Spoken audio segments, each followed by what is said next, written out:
Well, a very warm welcome along to Cardiff for the third annual Future Renting Conference hosted by the RLA and, of course, in particular, RLA Wales. And I'm joined by Vice Chair Douglas Haig, who's also Director for Wales. And Douglas, always a fantastic event in its third year, but of course lots of changes happening with the merger with the NLA. Is this going to be the last Future Renting Conference in Wales?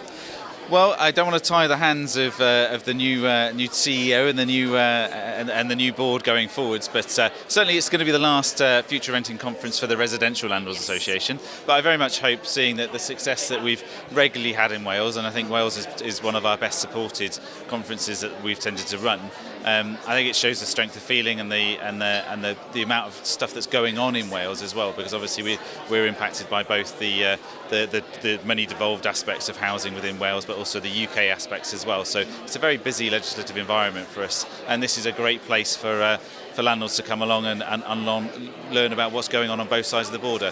And obviously with the new merged organisation, that's just going to give a greater opportunity, more landlords, a greater budget and a greater resource to be able to make this a bigger and better event, hopefully. Indeed, and you mentioned that Wales is becoming increasingly devolved in terms of legislation and regulation, and that's going to continue into 2020 with the Renting Homes Wales Act, isn't it? And that's been a big part of some of the information that's been disseminated today. Yeah, I mean, the full name of it is it has 2016 at the end of the Renting Homes Wales Act, so which gives you an idea of how long we've been told it's coming in for.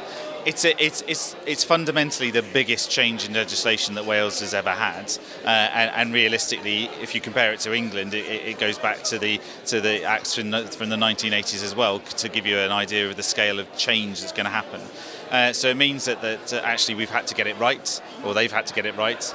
And the thing is that also because it's devolved, because not everything's devolved, so for instance the legal aspects are not devolved, they've had to tie up the things that they can do in Wales with the things that they can't do, which predominantly is around how they tie in with the courts. So that's part of what's changed it, but also then, as we talk about, everyone says that we've got no legislative time for anything other than Brexit, except I would say to deal with to legislate over the private rented sector, it seems. So we've had changes in the fees ban on both sides of the border, and that's actually been amended into the Renting Homes Wales Act in Wales. And we've also got now talks of either banning or reducing the effectiveness of Section 21 and the timescales that you have to give notice in Wales. And that's also going to be appended into the Renting Homes Wales Act. So this is an act that's not even implemented yet, and yet it's already been amended in quite significant ways twice. So they've been told that they've sorted all these issues out. We shall see. And so therefore they've Emma Williams, who's the Deputy Director for Housing Policy for Welsh Government, she's just spoken, and she said that they'll give us at least 6 months, and it's likely to be sometime next year. So I would imagine we'd be looking possibly at this conference, fingers crossed it goes ahead, this conference next year, that we'll be talking about the implementation and it coming in. Fantastic, and Douglas has done an interview with Emma Williams, the Deputy Deputy of Housing Policy, so you can see that on the YouTube channel as well.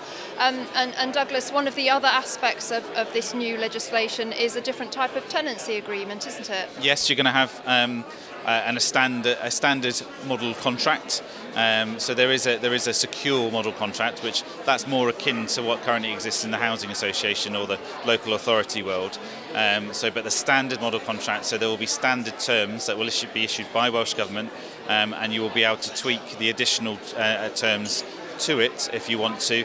And everybody's going to have to be legally bound to serve these contracts. Now, we have consulted on these, we've discussed them at great lengths, we've tried to make them as landlord friendly as possible, but we've yet to see the finalised version, but they will be coming out and being consulted on before the Act goes ahead. So it will no longer be a situation of photocopying tenancy agreements, of which you of course should have been getting them from the RLA, up-to-date versions all along beforehand, but the many photocopied agreements that I see from 15 years ago, that'll all be out the window. Everything, even if you don't issue that document, which will be a requirement, but even if you don't issue it, it will be a tenancy under that standard agreement. So everybody knows where they stand. Indeed. Now, we obviously know about Rent Smart Wales. How does that kind of dovetail with this new legislation? Because it's all very much about raising standards within the sector, isn't it? But I think that there's so much of this legislation, as you've been saying in the interview. Is this going to run sort of side by side with our RSW?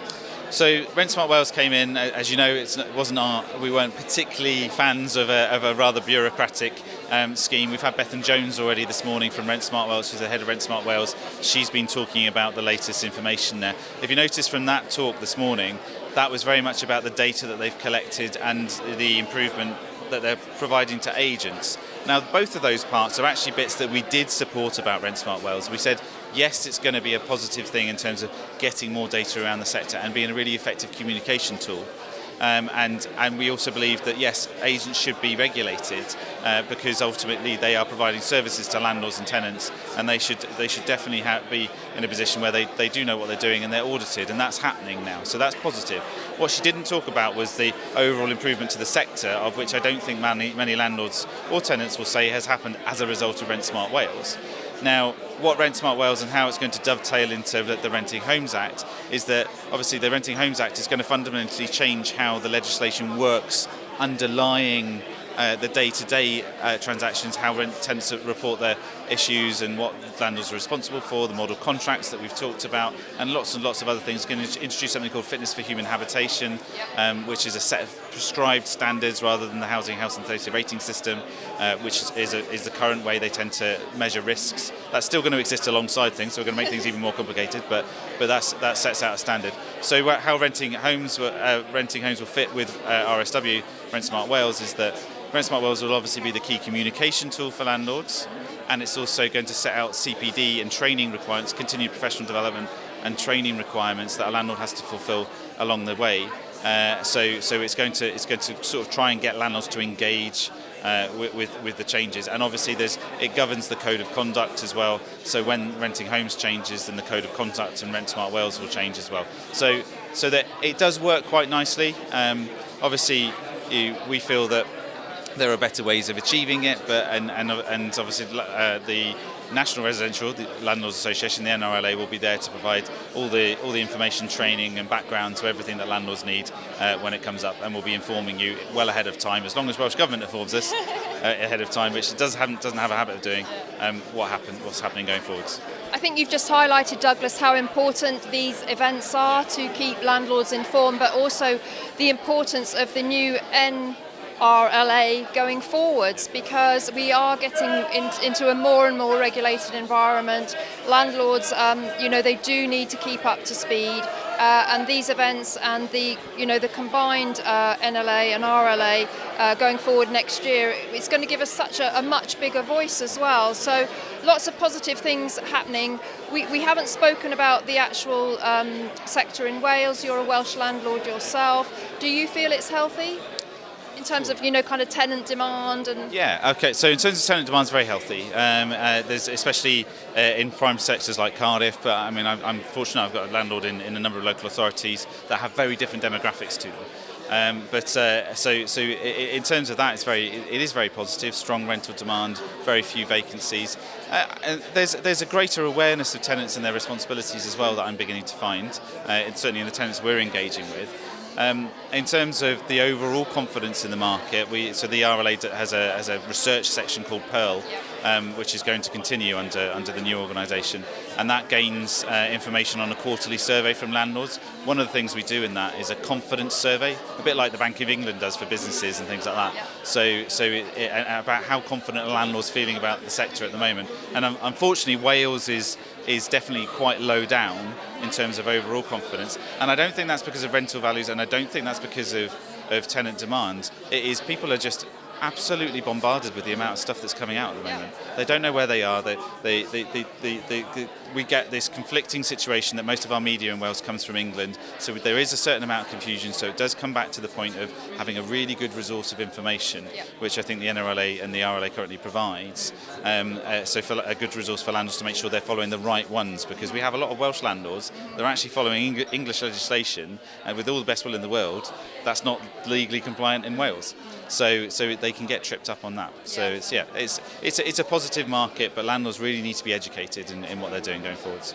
Indeed. Well, as we can hear, everybody's going back into the conference room now, so we'll sign off here.